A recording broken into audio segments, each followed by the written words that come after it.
Vamos a continuar mirando hoy el pasaje donde el apóstol nos pone como ejemplo la vida y la obra del Señor Jesucristo, que dice que debemos imitar.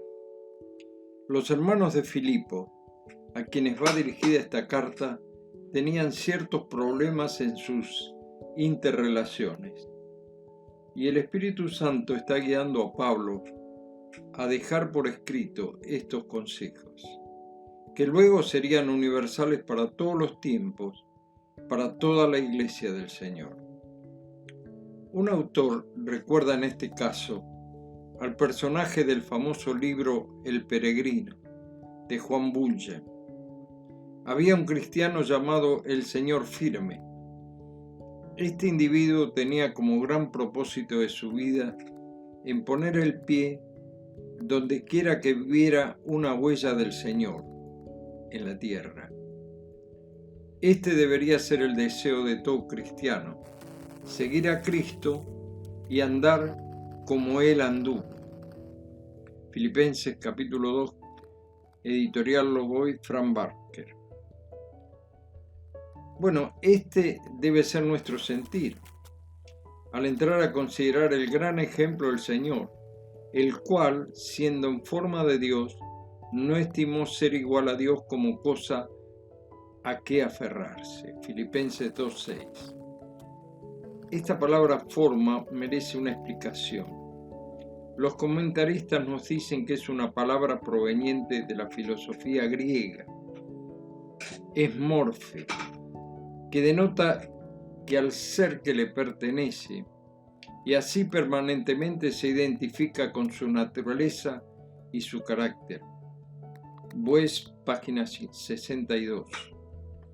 De modo que está mostrando la perfecta unidad del carácter de Cristo como Dios. Es esencialmente Dios y nunca dejó de serlo. Aún al tomar la apariencia humana, siguió siendo Dios. La Biblia nos enseña, como dice el Evangelio, en el principio era el Verbo era con Dios, y el Verbo era Dios. Este era en el principio con Dios. Juan capítulo 1, versículo 1 y 2. El Señor siempre fue Dios, aun cuando tuvo apariencia humana. No hay una palabra en castellano que puede igualar el sentido de la palabra griega morfe, porque se trata de la esencia misma, en este caso de la divinidad, que siempre tuvo el hombre Jesús, porque además la construcción de la frase en griego, Dios no tiene artículo, por lo tanto se refiere a la esencia divina. Esto se puede ver en otros pasajes de la Escritura, como Colosenses 1:15 al 17, Juan 8:58, etc. Ahora bien, cuando seguimos leyendo este pasaje, nos encontramos con el versículo 7, que dice, sino que se despojó a sí mismo, tomando forma de siervo, hecho semejante a los hombres.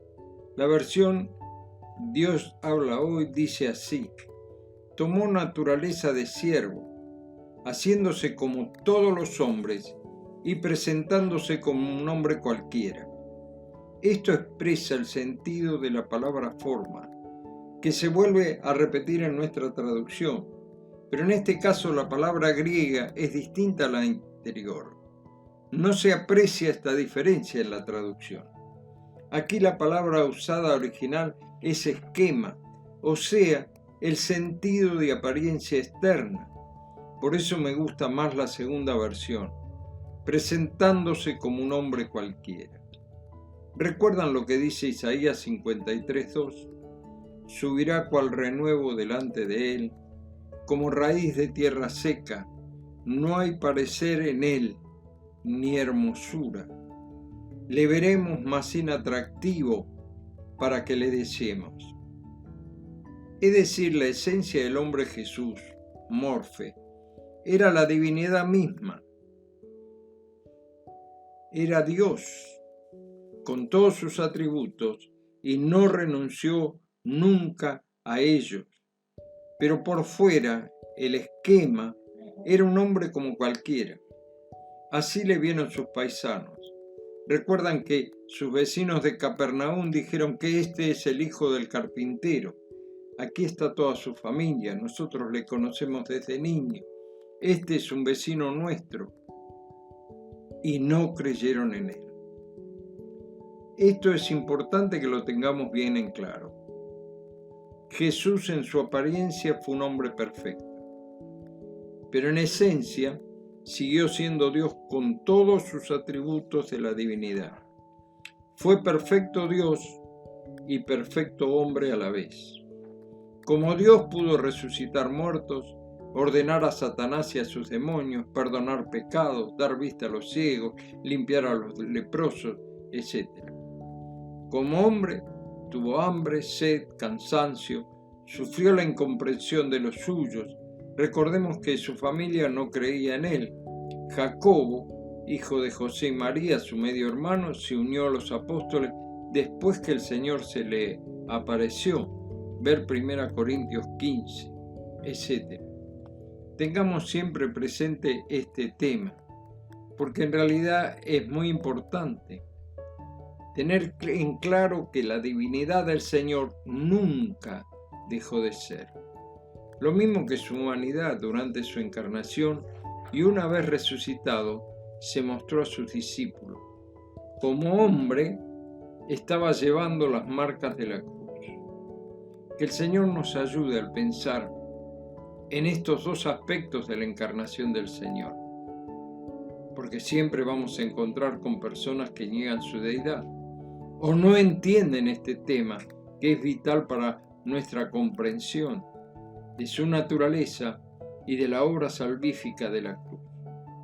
Alabemos al Señor en este día porque en su amor Él descendió y se humilló al tomar forma o apariencia humana para morir por mí en la cruz.